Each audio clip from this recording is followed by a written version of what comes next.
everybody. Cameron Murray here with Movement Mortgage. I have Jeremy Martini here from John L. Scott.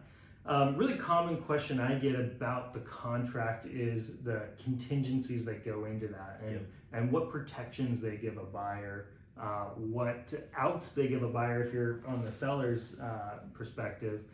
So we'd love to hear what you have to say on contingencies. Yeah. Thanks for having me. So kind of how contingencies work is I look at them kind of both ways. So on the seller side, when you're representing a seller, you want the least amount of contingencies from the buyer. On the buyer side, you want the most contingencies because those protect you.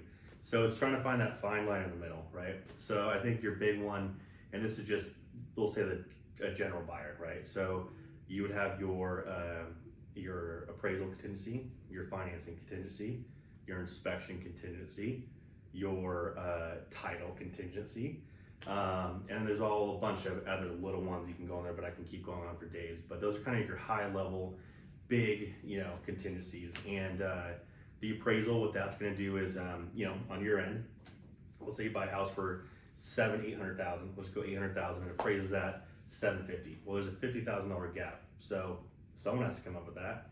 So there's that contingency to figure that out. And you have your financing to make sure they actually are approved, because you never know, something could happen. And again, you can go way more in depth to that. Then you have your inspection contingency, which is making sure the home is sound for you.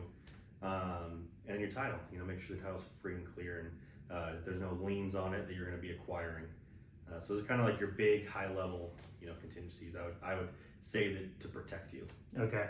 And how do you know when you're going to give up those contingencies as a buyer, or when you should keep those intact? It's all going to be based on the home and also your circumstance, but it's really weighing out the pros and cons. So for instance, I like to go, when I'm representing a buyer, go in with an inspection contingency, but then if we come to find out that there's 10 offers in the home and 9 of them are waiving, that's where we need to make that decision. Do we want to do one or do we not want to do one? But there's always a backup too. So like what I like to do is offer a home warranty. So home warranty is going to cover pretty much a lot of stuff the inspections would cover, but it's a protection for you. So if you're waiving it, now you have that option to kind of have a little bit of security for a year. Okay.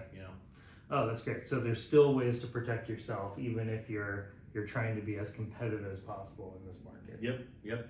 There are always ways. So talk with your agent, talk with the lender, talk to us, and we can help you with those questions. Awesome. Well, again, Jeremy Martini with John L. Scott. John L. Scott. Sorry, I'm not in mortgage yet. No, not yet. His information's below. Please reach out if you need anything.